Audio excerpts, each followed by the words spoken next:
Headers and footers are an integral part of any website, especially if you're working with multi-pages. You will need a header to allow for easy navigation. Within the builder, you get special headers and footers within the Pro version. They are located as special blocks and they are within the block manager. What I will do here for this engagement or wedding site is to bring in a new block. I'll click here in the plus and then we go to blocks. And you will see we have a section here under categories, header, and then footers. Let's select header first, and we have a few pre-made ones. Though they are pre-made, they come in a block with special features that allows you to apply it with conditions across your site.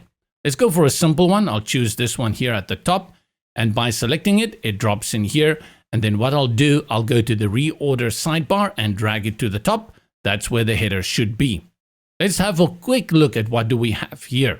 Technically, it is a block, but it is a block with special functionality. Go all the way to the left where you see menu and select that. First of all, your header can be sticky, and by default, it is set to sticky. Sticky means that the moment someone scrolls down, like I'm going to do now, you're going to have this header that pops out at the top that sticks to the top. This is actually entirely separate to the main header, and you can style it out completely differently to suit your sticky needs.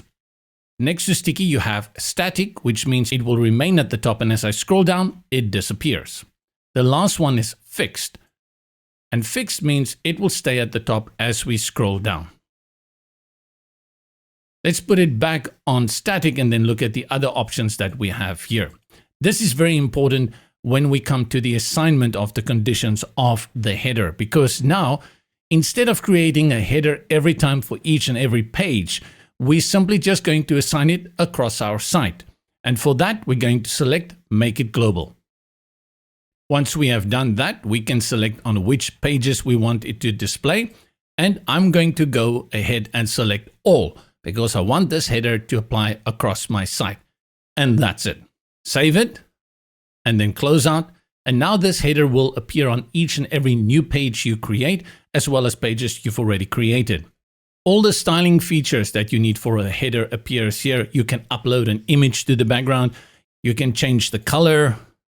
You can add a border and even a little bit of a drop shadow there if you want to create separation between the header and your first hero section.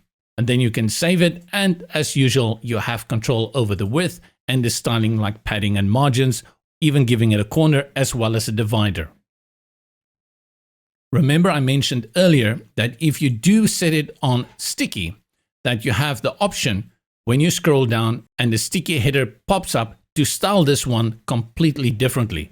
So for instance, I would probably want to make this a little bit transparent, and we can even put it on a darker color and maybe even change out the logo to another one.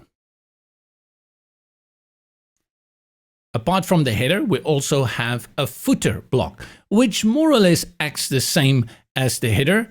Let's go back to our block manager and you will see footers here at the bottom that comes with these pre-designed footers that you can use, which is again great if you want the footer block. I'll select this one. This is a great place to drop in again another menu, and from the footer block all the way to the left, you will see you have the option again to make it global. You also have the other options to include the membership and multi-language. In this case, because we want to apply it to each and every page, we're going to select Make it Global, and then we can again put it on All. Immediately, you should begin to understand here that you can create more than one kind of footer.